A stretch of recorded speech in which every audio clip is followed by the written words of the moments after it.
Hello दोस्त, स्वागत है आपको आपके अपने यूट्यूब चैनल PKY क्लासेस में।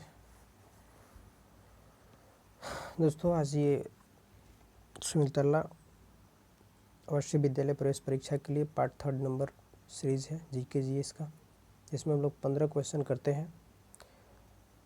उम्मीद करते हैं आप सभी लोगों को ये सीरीज आपको अच्छा लगता होगा दोस्त। तो यदि अच्छा लगे तो सब्सक्राइब और शेयर और साथ साथ लाइक का बटन ज़रूर दबाइएगा मेरे भाई। तो चलिए आज फर्स्ट क्वेश्चन से स्टार्ट करते हैं। पहला क्वेश्चन, संविधान में कितने मूल कर्तव्यों का उल्लेख है? ऑप्शन देख लीजिए, 8, B number 11, C number 12, D 15। Answer हो जाएगा 11। संविधान में मूल कर्तव्यों की संख्या कितनी है? 11। कितनी? 11। साथ साथ में एक और बात याद रख लीजिएगा, मूल कर्तव्य यदि ऐसे पूछ ले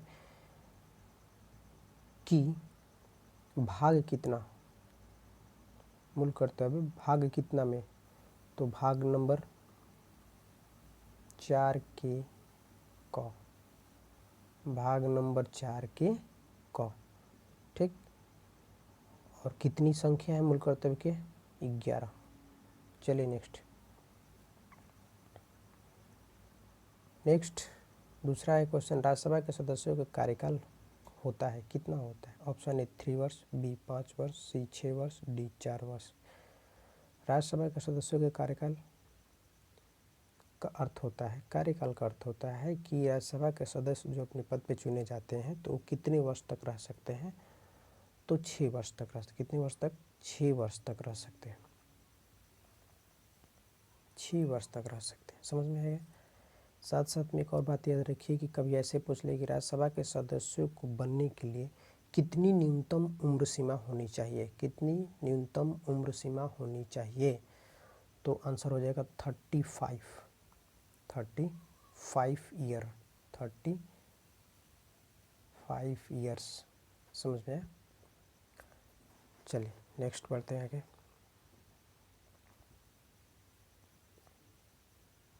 तीसरा है, कौन सा ग्रह को लाल ग्रह कहा जाता है?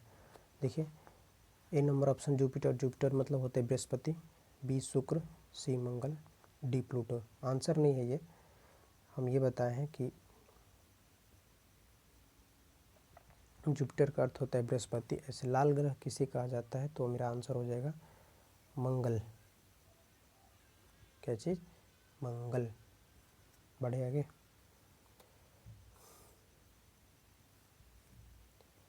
चलिए, गुप्त काल में किस शासक को भारत का नेपोलियन कहा जाता है?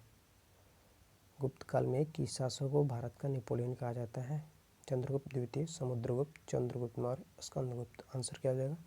Samudragupta is the correct answer. पूछता ही है, बहुत बढ़िया है। भारत का नेपोलियन कहा जाता है किसको? समुद्रगुप्त को। बढ़े आगे। चलिए, पांचवा, मौर्य साम्राज्य के अंतिम शासक कौन था?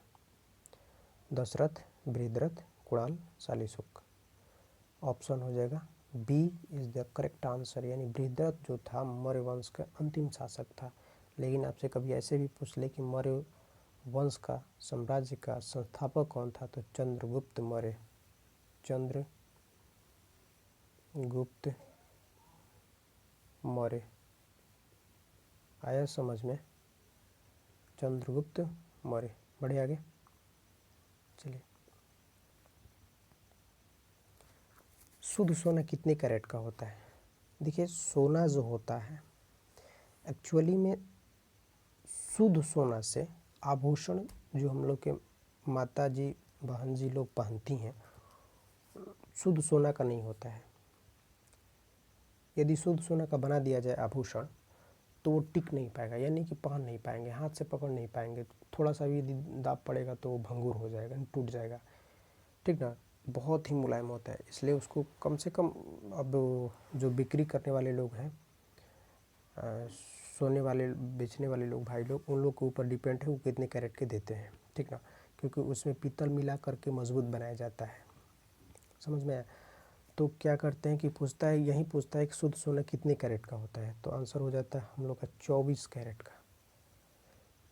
आंसर 24 कैरेट का। बढ़े आगे। चलिए 7वां क्वेश्चन, उत्कृष्ट गैस की संख्या कितनी होती है? उत्कृष्ट गैस का मतलब होता है, इसी को कहते हैं नोबेल गैस। इसका मतलब होता है अक्रिय गैस, जो क्रियाशील ना हो, जो अभिक्रिया न करता हो। केमिस्ट्री में हम लोग पढ़ेंगे, जब पढ़ाएंगे तो कभी आएंगे तो पढ़ा देंगे।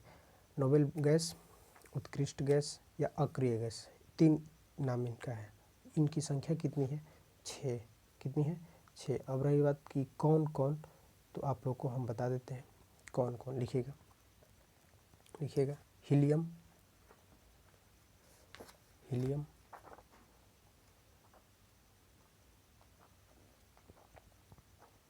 हो गया। नियॉन, क्रिप्टॉन, जेनॉन,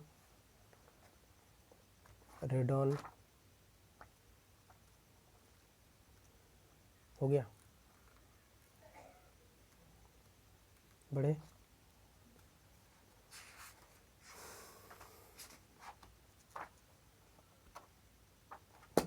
चलिए बढ़ते हैं आगे की ओर।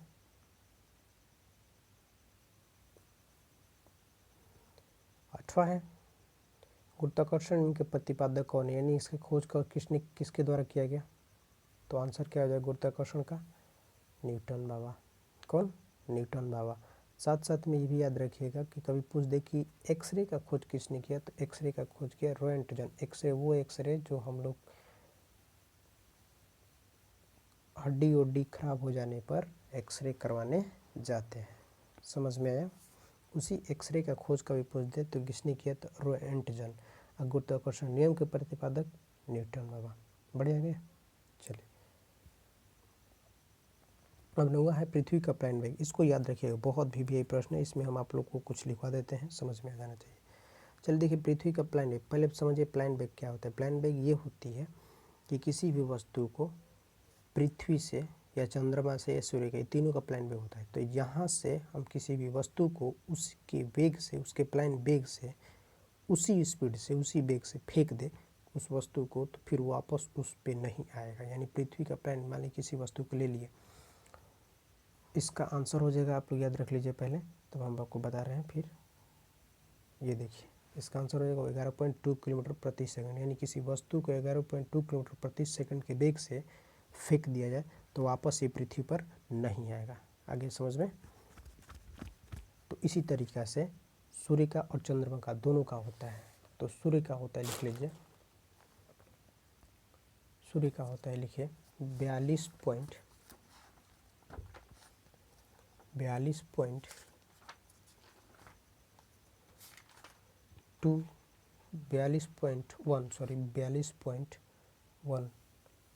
42.1 चंद्रमा के लिखे 2.4 किलोमीटर प्रति सेकंड सब में होगा, किलोमीटर प्रति सेकंड सब में होगा। ठीक है, बढ़े आगे, तीनों याद रहेगा।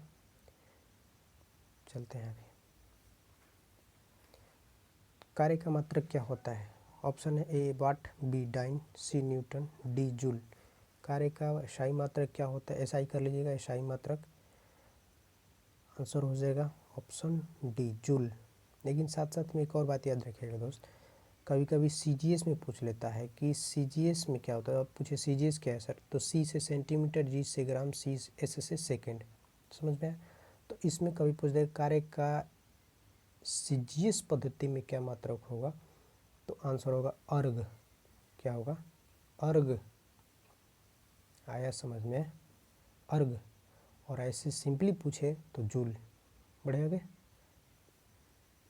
देखिए 11 नंबर है, मौलिक अधिकार की चर्चा संविधान के किस भाग में है? लिखते चलिएगा, ठीक ना, सब लिखते चलिएगा। मौलिक अधिकार की चर्चा संविधान के भाग कितने? पहले तो ये भी बता चुके हैं आप लोगों को हम कि संविधान में भागों की संख्या कितनी है, तो आंसर होगा 22। लेकिन साथ साथ में यहाँ पे किस भाग में मौलिक अधिकार की चर्चा की गई है? आंसर क्या होगा? भाग नंबर 3। भाग नंबर 3 है, समझ में? अब साथ साथ में कुछ भाग के बारे में चर्चा कर ले जाए। भाग 1 में क्या है याद रखिएगा, या लिख लीजिए। भाग 1 में भारत राज्यों का संघ है। लिखिए, भारत राज्यों का संघ है। दूसरा में लिखिए नागरिकता, सिटीजनशिप। दूसरा में नागरिकता। तीसरा में मौलिक अधिकार। तीसरा में मौलिक अधिकार। चौथा में राज्य के नीति निर्देशक तत्व। राज्य के नीति निर्देशक तत्व। और 4 के कम में याद है, अब ये भी बताया, मौलिक कर्तव्य। 5 में संघ राज्य का क्षेत्र, संघ राज्य। समझ में आया? बढ़े आगे।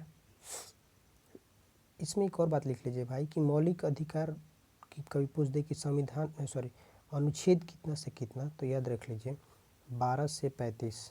12 से 35 पूछ दे कभी आपसे कि मौलिक अधिकार की चर्चा अनुच्छेद कहाँ से कहाँ तक है, तो 12 से 35, 12 नंबर अनुच्छेद से लेकर 35 नंबर अनुच्छेद तक इसकी चर्चा है। बढ़े आगे। 12 नंबर क्वेश्चन है कि जैन धर्म में अंतिम तीर्थंकर, आपको याद होगा अंतिम तीर्थंकर कौन है? महावीर स्वामी। देखिए इसमें और कुछ बातें ही याद रख लीजिए। पहला तीर्थंकर याद है आप लोगों को, ऋषभदेव।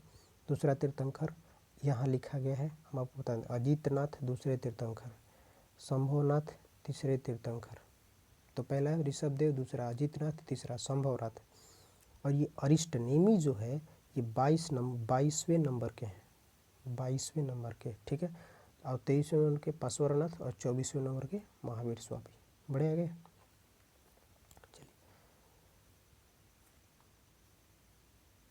13 नंबर क्वेश्चन है, महावीर की मृत्यु कब हुई? आप लोग को याद होगा 540 ईसा पूर्व में जन्म हुआ था और 72 वर्ष की उम्र में इनकी मृत्यु हो गई थी। तो 468 ईसा पूर्व में मृत्यु हो जाएगा। क्या आंसर हो जाएगा? 468 ईसा पूर्व। और जन्म कब हुआ? 540 ईसा पूर्व। अब ये 563 क्या है, 483 क्या है, आप लोग ज़रूर बताइएगा। चलिए नेक्स्ट, बौद्ध धर्म गृह त्याग की घटना को क्या कहा जाता है? ऑप्शन हो जाएगा बी नंबर आंसर, महाभिनिष्क्रमण। बताए हैं आप लोगों को, महाभिनिष्क्रमण। क्या होगा? महाभिनिष्क्रमण।